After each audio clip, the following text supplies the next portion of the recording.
Hello everyone, আমি Anindita. Same colour, এটা যেটা এটাও সেটা। তো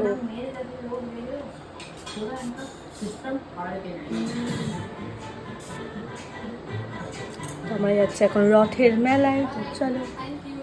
আর তোমরা তো সবাই জানো রথের আগের থেকে বৃষ্টি শুরু হয়েছে, আর এখন প্রচণ্ড পরিমাণ বৃষ্টিও হচ্ছে।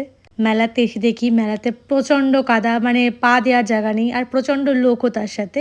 আমাদের এখানে রথের মেলাটা পুরো এক সপ্তাহ ধরে হয়, আর রোজ সন্ধে হওয়ার সাথে সাথে বৃষ্টিও শুরু হয়। আজকেও সকাল থেকে বৃষ্টি হচ্ছিল, কিন্তু বিকেল হওয়ার সাথে সাথে ওয়েদারটা একটু পরিবর্তন হলো, আর ও বললো চলো আজকে মেলা থেকে ঘুরে আসি। মেলাতে এসে বেশ কিছু দোকান দেখার পরে এই দোকানটা এসে আমার চোখগুলো জাস্ট আটকে গেছে। এত সুন্দর সুন্দর কাপ, আর তার সাথে মেয়েদের পছন্দ ইয়াররিংস। এখানে প্রচুর কোরিয়ান ইয়াররিংস ছিল, তার সাথে ছিল বাচ্চা মেয়েদের ভিড়। আর এই ভিড়টা দেখে বোঝা যায় মেয়েরা কতটা ইয়াররিংস পাগলু। মেলায় এসে পাপড়ি চাটটা খেতে আমার বেশ ভালো লাগে, কিন্তু এটা খেতে একদম বিচ্ছিরি, দেখতেও বিচ্ছিরি, খেতেও বিচ্ছিরি। কিন্তু এত কিছু দেখার পরও যেখানে আমার চোখ বরাবরই আটকে যায় সেটা হচ্ছে এই সফট টয়। এইগুলোর প্রতি আমি জাস্ট অবসেসড।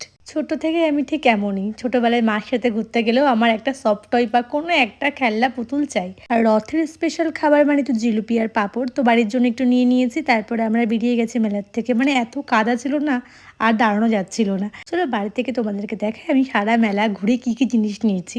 আর এই দুটো জিনিস আমার চোখ আটকে গেছে, আমি নিয়েও নিয়েছি। আমার ভিডিও তোমাদের কেমন লাগে আমাকে অবশ্যই কমেন্ট করে জানাবে। ভালো লাগে একটা লাইক করে দেবে। এখনকার জন্য টাটা।